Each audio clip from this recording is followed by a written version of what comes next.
Hey guys, so what is up? RedPandaMining here. How you guys all doing? Hope you're all doing really well and have a really great day. In this video, I don't know what I did, but I have 6 RTX 3090s here, and these are the specifically EVGA for the Win 3 edition RTX 3090s. And yeah, I wanted to buy these because I thought to myself, you know what? Instead of buying like 2 3070 Ti's or maybe even a 3080 Ti, which is almost close to MSRP as the 3090, and I was able to pick up a few of these at a local stores that had them sitting on the shelves. Like these RTX 3090s, from what I've been hearing, are mostly available and on shelves at local stores in North America. I don't know where else around the world, but that's what I've been seeing, and so I got 6 of them here. Actually, I bought one used on Craigslist, so that's an outlier, but hopefully that works. Anyways, I have 6 here, and we're gonna be placing these 6 into a Octominer X12 Ultra server case. Now, I know that there are 12 slots on here, but you know, because these are 3090s and I only have 6, I'm gonna be placing them evenly spread apart, and so there's gonna be hopefully optimal airflow for these 3090s, because as you guys know, or hopefully know, that the RTX 3090s, sure, they are monsters at mining Ethereum, and you know, these ones are not LHR, okay, non-LHR. And so there are some 3090s out there that can get up to, I think, 130 mega hash. But most likely, depending on the thermopad application, they will probably do maybe, I don't know, 120, maybe 125. I guess we'll see how these 3090s react, as I'm not quite sure how well these will do in terms of thermal throttling, but I guess we'll see if that will happen in a server case. I was going to put these 3090s into an open airframe, but because of the fact, right, they have GDDR6 memory, these cards are gonna get extremely hot. So that is why I am gonna test it out in this server case first, and then in another video, if I'm not happy with this, then I am gonna move them to an open airframe, and well, we'll see what happens. Obviously, I think the server case will do much better than the open airframe for the 3090s. Anyways, without further ado, I just want to get this set up, guys. You guys may have noticed some changes around my crypto mining basement. I will talk about that in an update video, so stay tuned for that. So let me just put these 6 3090s into the server case, and I will explain the power situation and how I'm going to plug in the power cables. Be right back. Oh, I'm also going to plug the 6-pin that was missing in this Octominer motherboard. Since these are 3090s, I'm just not comfortable of, you know, letting this 6-pin not being plugged in. I don't know, I just don't feel right. So there is an extra spot right there, and then there's 12 PCIe spots for the PCIe cables, which I'll explain in a sec. Let me put in the cards. Okay, I got all the 3090s in the Octominer case. I don't have the power cables plugged in yet because that's what I want to explain with you all. So first off, I have 3 1200 watt power supplies. These are hot swappable, as it has this breakout board that can manage all 3 HP server PSUs here, which is pretty cool. I got all the PCIe cables plugged in, so there's 12 of them. And so what I'm gonna do, and normally Octominer says these 12 PCIe cables is good for 12 RTX 3090s. Now, am I okay with that mentally? No, I'm not, because these are 18 gauge PCIe cables. They feel very thin to me. So, you know, the most that I'm gonna do, I'm gonna be using 2 strands per RTX 3090, not 1 strand. Even though that there's 2 8-pins here, but the 3090s require 3 8-pins. So yeah, I'm gonna be doing 2 PCIe strands per 3090, and so then we'll be using all of the PCIe cables for these 6 3090s, as they're gonna be pretty power hungry, and we're gonna see exactly at the wall how much watts this whole rig is gonna take on a single PDU, okay? So guys, let me plug in the PDU cables, and then we'll turn it on together, all right? Be right back. Okay, it's not the prettiest, but I got all the cables in, as you guys can see.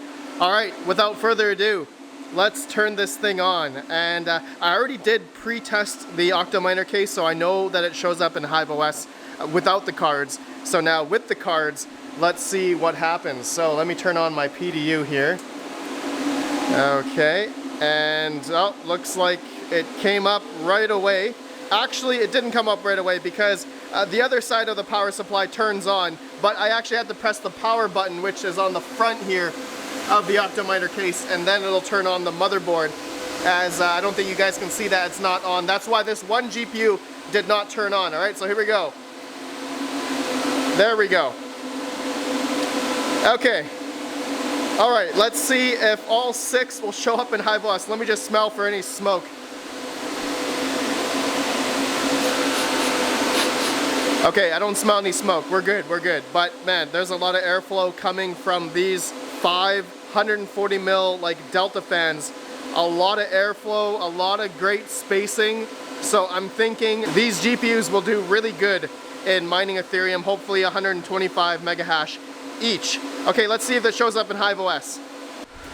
Yes, okay, all 6 showed up on the OctoMiner case here, and it shows the motherboard, processor, 30 gig SSD, and the, I guess, wattage consumption. This is just idle right now, obviously. So guys, let me put in the overclocks. I actually got to figure that out, and then we're gonna get it mining. All right, be right back. Okay, it's mining. You can see the mega hash I'm getting each card, around 120 mega hash, 122. And let me show you guys the overclocks right here. Okay, so I'm using minus 300 core, 2400 on the memory, and some of them are taking 305, 300 PL in order to get this mega hash number on these EVGA for the Win 3 3090s. Now, I know that there are going to be a lot of different settings out there. I haven't really fine-tuned them the best that I can. Obviously, I know that we can get to 125 mega hash, but realistically, do I want to run these at that mega hash and risk, I don't know, hurting these GPUs? I don't want to brick these GPUs, as it looks like they're taking a lot of power. But comparing it to like two 3070 Ti's mining Ethereum, for instance, you know, those cards, I would say, take almost 180 to 200 watts just to get like 53 mega hash or something. Right? And so those 3070 Ti's, some of them are selling for like $1,200, $1,300, $1,400 when, you know, you can buy a 3090 for $2,400 at MSRP, and you can get the unlocked hash rate and better efficiency there. Well, that's just for Ethereum, of course. We're just talking about Ethereum. All right, I just want to show you guys now the at the wall power consumption. Okay, so right over here, Space Goat's power meter, we're showing 2,233, 35, it's jumping all over the place, but yeah, around there in terms of the power consumption for this whole RTX 3090 rig. And man, it is actually pumping out a lot of heat right now. I obviously don't have the lid on, so now that's what I want to do as a test. I'll be right back. I'm gonna let this run for like an hour, okay? So I'll be right back, guys, with the lid on. I can't even close the lid because the PCIe cables are pretty high. I don't know if you guys can see that. It's over the line and I couldn't push down the lid, so I'm gonna have to figure out something. Be right back.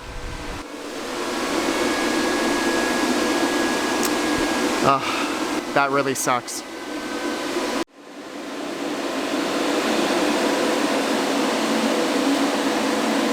All right. It's been working now for the past hour. I will show you guys the HiveOS stats, but I have it on top of my other OctoMiner case here with the 12 RTX 3060s. They're mining Ethereum, and we're getting about 33 mega hash using the NB miner. You guys know NB miner just released the LHR unlock. I believe it's LHR 68 or 69, and yeah, it's been working great. So the 3090s though, it's been working pretty good. I dropped down the mega hash numbers to about 120. I didn't feel good about leaving the memory up to 2400, even though, you know, I'm sure it's fine, but they were getting quite toasty, and so just for peace of mind for myself, and I want to keep these 3090s as best as I can for long term. I don't want to run them too crazy, and yeah, but it's otherwise the airflow, it's amazing. It doesn't seem too bad, too hot right now, so that's good. Let me show you the HiveOS stats. Okay, all right, so right away we are getting about 120.7 mega hash off almost every single RTX 3090 here, as you guys can see. And here are my overclocks, just to show you guys, okay? And also just to show you that I'm not kidding, that this thing has been going now for about an hour and 40 minutes, okay? Hour and 40 minutes. And you can see the temperatures here, 58, 56, 56, 54, 55, 55. But it is nighttime right now, so the temperatures are lower. And yeah, oh guys, in the past hour actually of making this video, I just received 2 MSI RX 6600 XTs, and I'm waiting for another 10 more, and I am going to be doing another video of putting 12 6600s in a Octominer case here, so stay tuned for that video. That's going to be really fun. And oh yeah, I am going to do a dedicated hash rate video for this MSI Gaming X 6600 XT. That's going to be really fun. Anyways, guys, that's it. I mean, man, these 3090s are really good. And I mean, in terms of the power consumption, I would say comparing it to like my OG RTX 3080 rig, which I believe I can get about, I think 15 or 1600 watts at the wall, getting almost 600 mega hash off these EVGA 3080s. These are the OG 3080s. And so the 3090s, we're getting 720 mega hash at about 2200, 2300 watts. So what is more efficient, this 3080 rig or the 6x RTX 3090 rig? But the whole reason why I bought these 3090s is because I was comparing it to the efficiency of the LHR cards, and specifically like the 3070 Ti's, right? For cards that you can buy now, you know, the 3070 Ti's, 3080 Ti's, 3060 Ti's, but those are all LHR except for the RTX 3090s, which seem to be generally in stock. Like if you just walk into the store, like I walked into a couple stores and there's 3090s in stock, so it's just like, well, what are you gonna buy? The 3090s or like two 3070 Ti's, which if you compare the power consumption, which I explained earlier, it may not be, you know, cost effective as getting a 3090, right? Because you can get the full unlocked hash rate of about 120 mega hash versus a 3070 Ti can get about, I think, 53 mega hash right now using NB miner, but the power consumption is, I think, almost 180, 200 watts, right? And so if a 3090 gets 120 at 300 watts, you guys can do the math there. Which one's more efficient, the 3090 or two 3070 Ti's? And depending on the price that you get these two, it may cost the exact same as a single 3090. So that was my reasoning for getting those 3090s. Okay guys, that's it for this video. I don't want to make it too long. It probably is long, but yeah, let me know your thoughts of the RTX 3090 rig, and yeah, if you guys have any optimizations or maybe overclock numbers you guys want me to try down below, or let me know down below and I will do another video or something. Anyways guys, thanks for watching. I'll see you all in the next video. Have a good one and peace out.